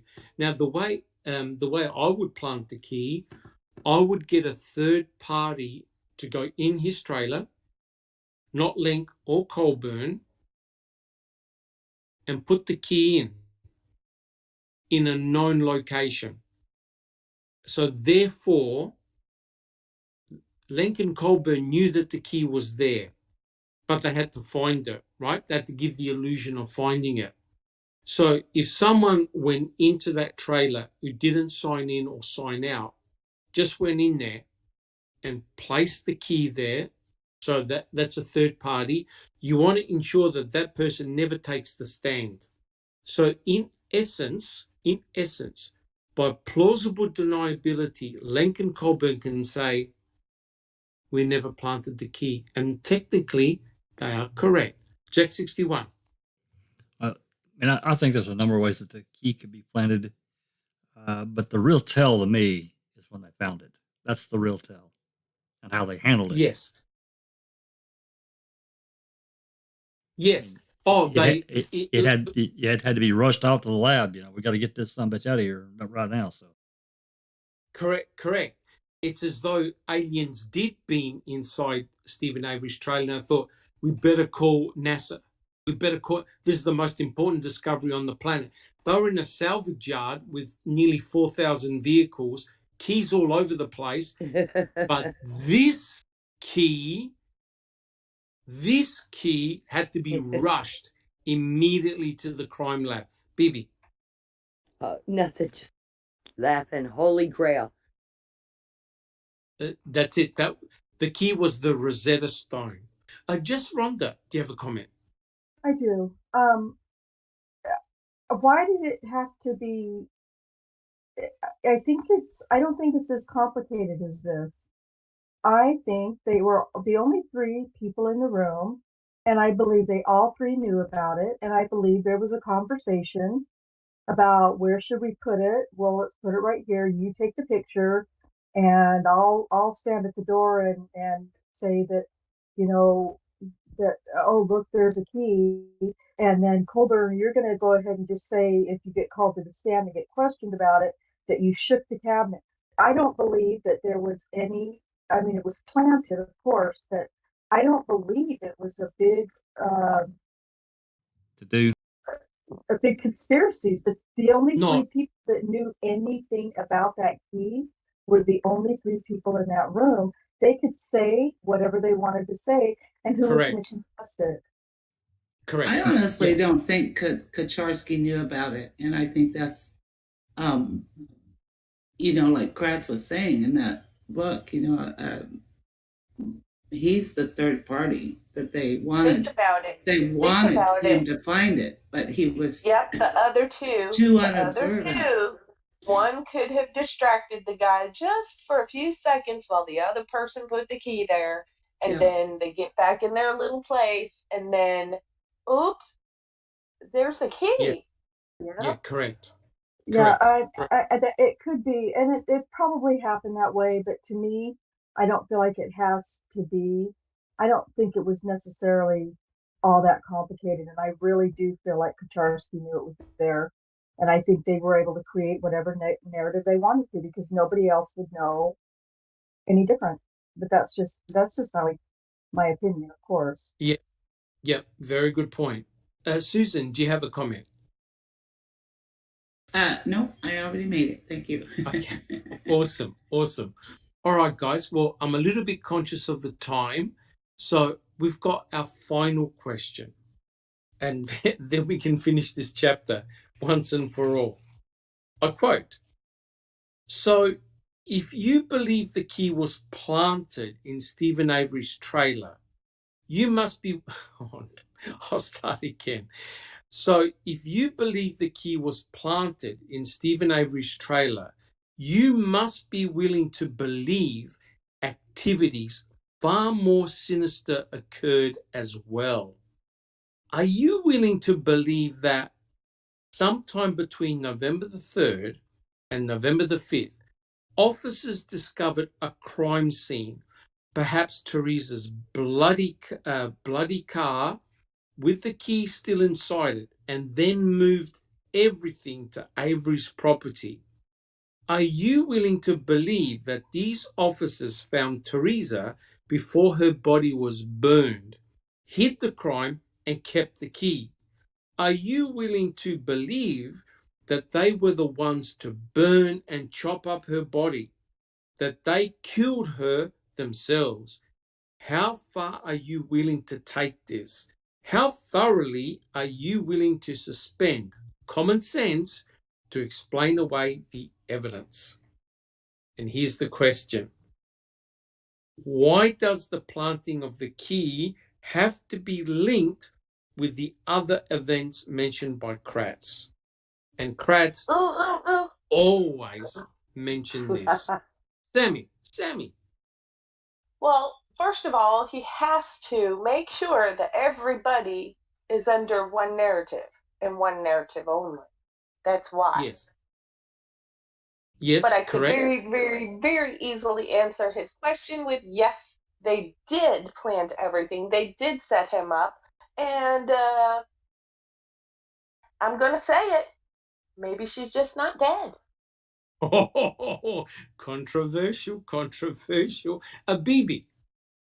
Well, and I think many of us with critical thinking skills do believe that there's something far more sinister, that these cops had way more involved in it than what they did. And that's why we're all here, right? Correct. And, the funny thing is that Ken Kratz is probably correct, but just remove the police and just say all of those events occurred by a third party. We don't know who, but in essence, that was almost like an embedded confession of what likely took place. But you see, Ken Kratz is very clever because he's saying, oh, okay, you've got a planting. It looks obviously planted. But if you say it's obviously planted, then you must believe in A, B, C, D, E, F, G. And that's not necessarily the case. That could be completely unrelated. Guys, do we have any final comments?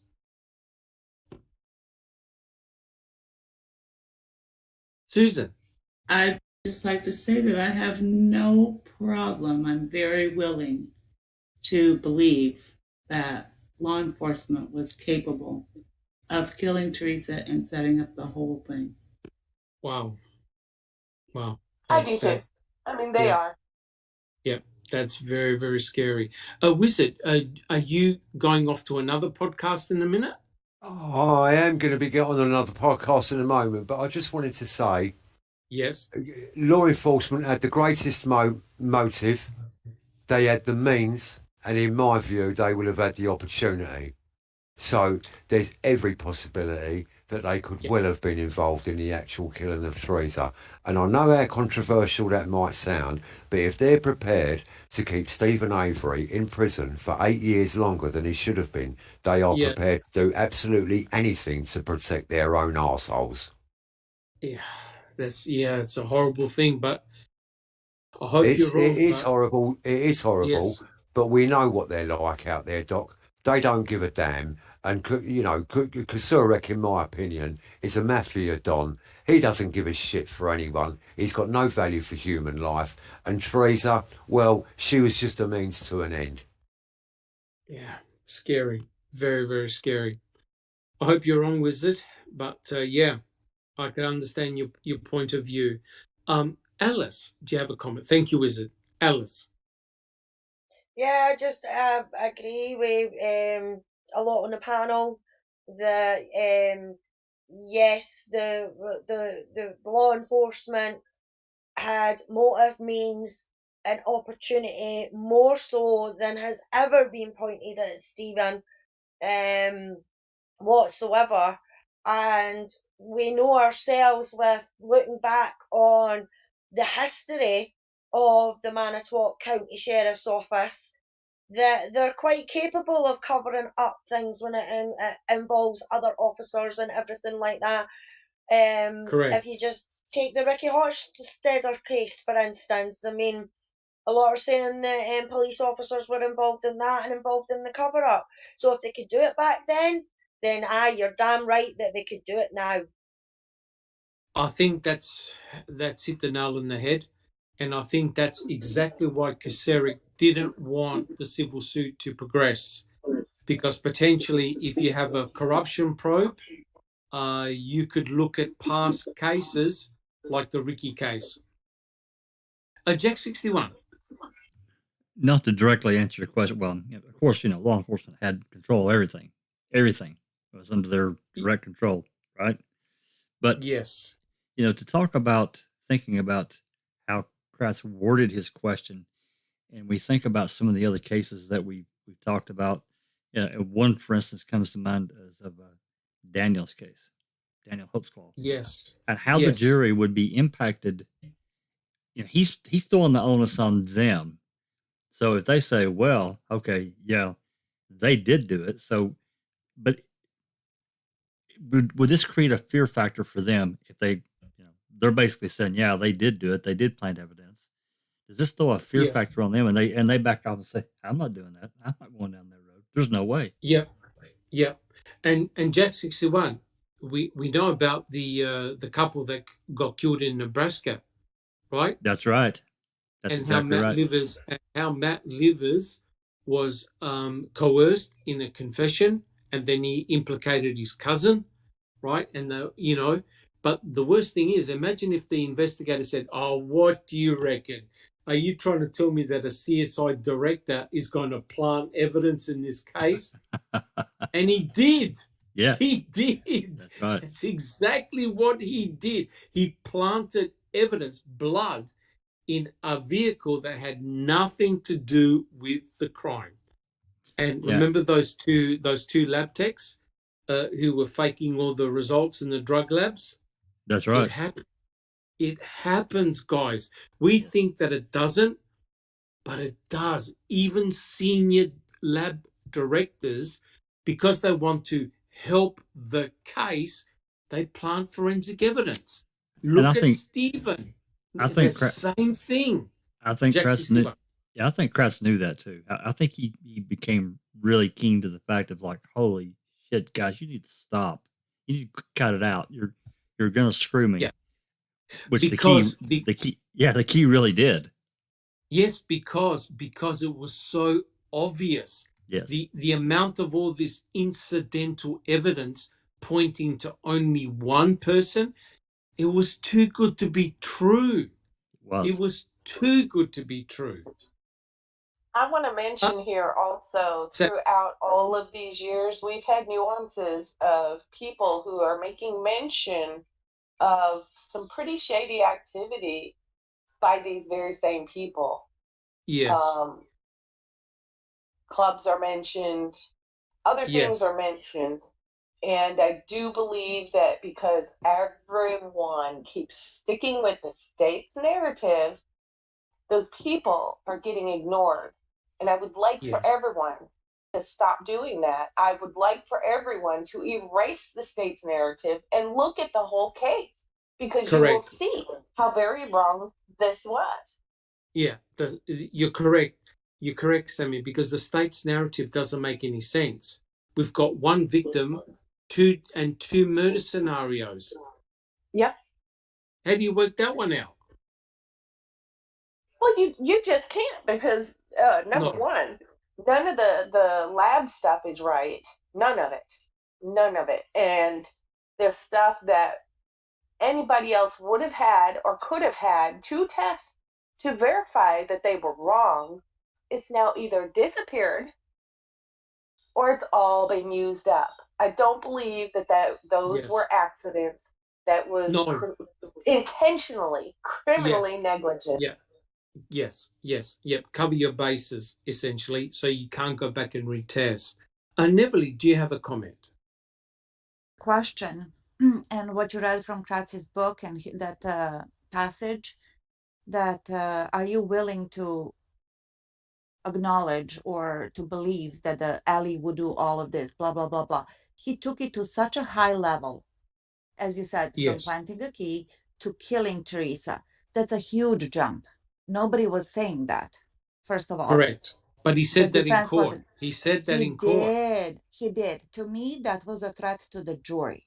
That's a Yes. small community where everybody knows, not only knows, they're real interrelated somehow. So Yeah. that would be really, really scary for the jury to hear. It's like, oh, fuck. You know? Is that what Do I they even call want an to go there? embedded? Is that what they call an embedded confession? Could Yes. be. Could be. Yes. But back then, this is 16 years ago, we did not have all these crime documentaries. We weren't as evolved, or were the people that live there as involved as we are right now in 2021 to actually have their eyes open to the possibilities? That's one question, you know, that it's like, oh, fuck, it has happened before. But then Yeah. on the other side, I'm sure they are aware of the instances that we know of, like Ricky, you know, the shadiness that went over there. There was another Yes. lady that Kachurik was, not Kachurik, but was the Peterson was involved, alleged cover up right there, right? Yes. So it has Yes. happened.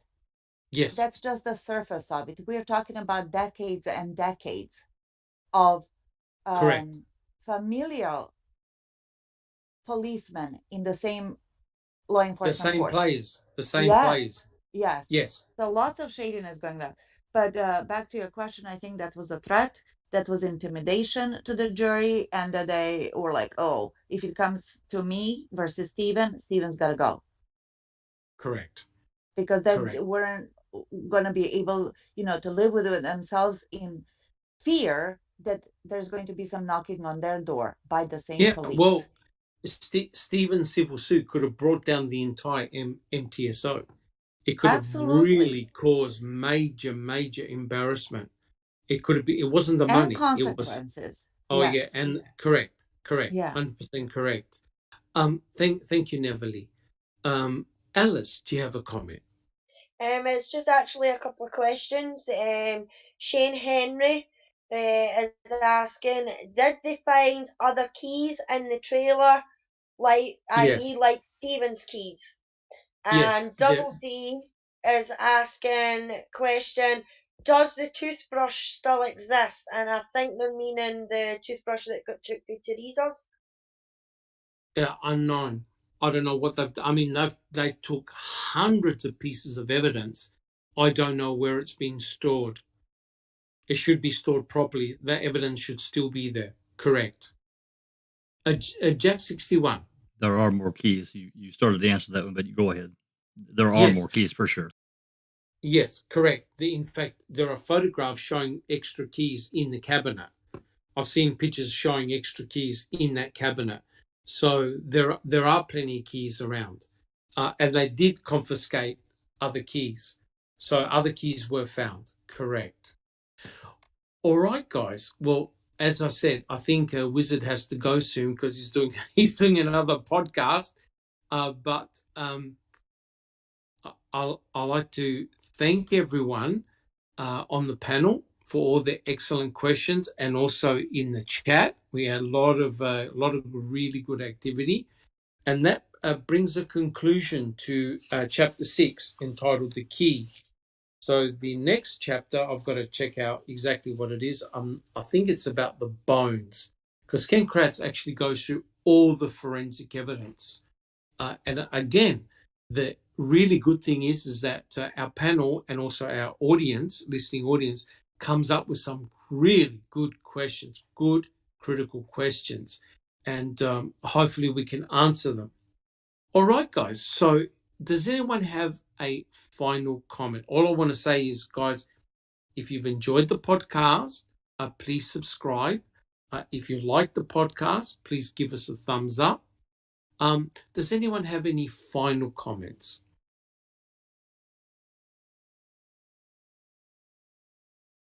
Jack 61.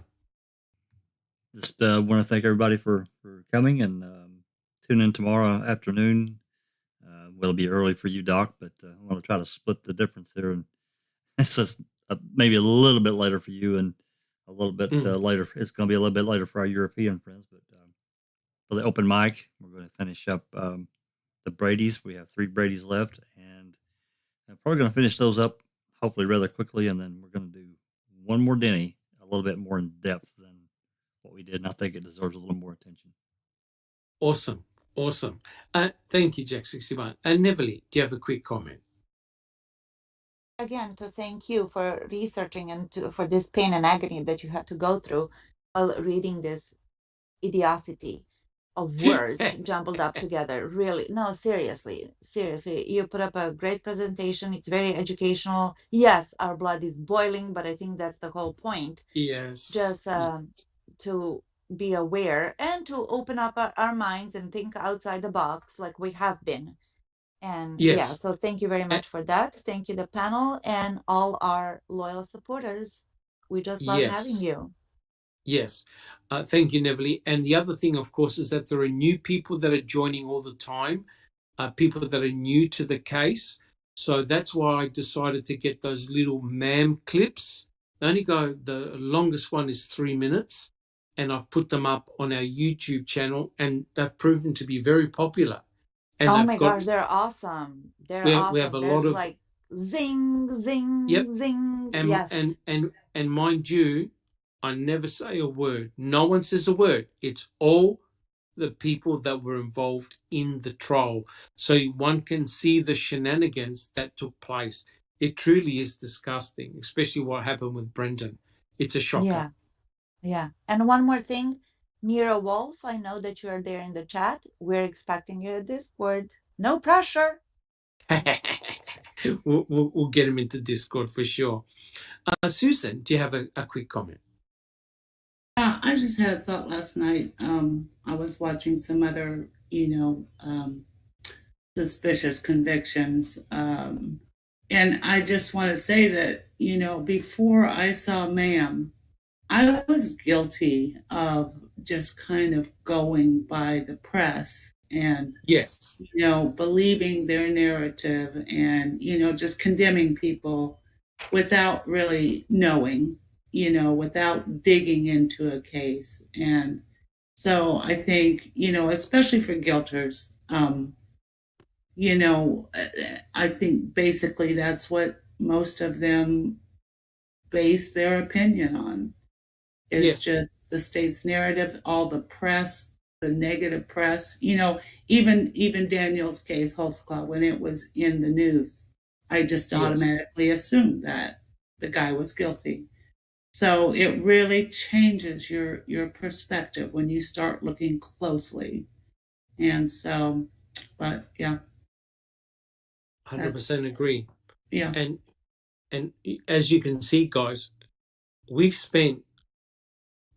done 17 podcasts on Ken Kratz's book, and we're still on chapter 6, right? Which means that no one can accuse us of not giving the book a fair shake, right? We've taken it apart, and we're doing it piece by piece. We didn't spend 5 minutes, and then we just gave an opinion. We've got an independent panel and also our audience who've thoroughly gone through all the points that we've covered so far. And of course, it's going to get more controversial as we delve deeper into the book. Thank you, Susan. Wizard, do you have a comment? Thank you. I would just like to say, before I slip off and make myself halfway beautiful for my video podcast, I'd like to thank the panel, the doc, and everybody in Foul Play for the invite to me today to join the panel. I'd like to thank everybody in the chat. It's been a fantastic morning, and I hope to see you all again. Thank you very much. Thank you, Wizard. Thank you so much. Right. Does anyone have any other final comments? All right, guys. Well, look, thank you, guys. I echo Wizard's words. Thank you for joining us in today's podcast. As I said, if you like what we do, we have a very extensive Discord channel, lots of chats, and we also have a very extensive website. A lot of people work very hard behind the scenes to put that all together. We FOIA a lot of documents that we also put on our website. They're free. for research purposes, come and join in at any time. Thank you so much, guys. I'm Dr. Silkman, and I'm from the Foul Play team. This has been a Foul Play production.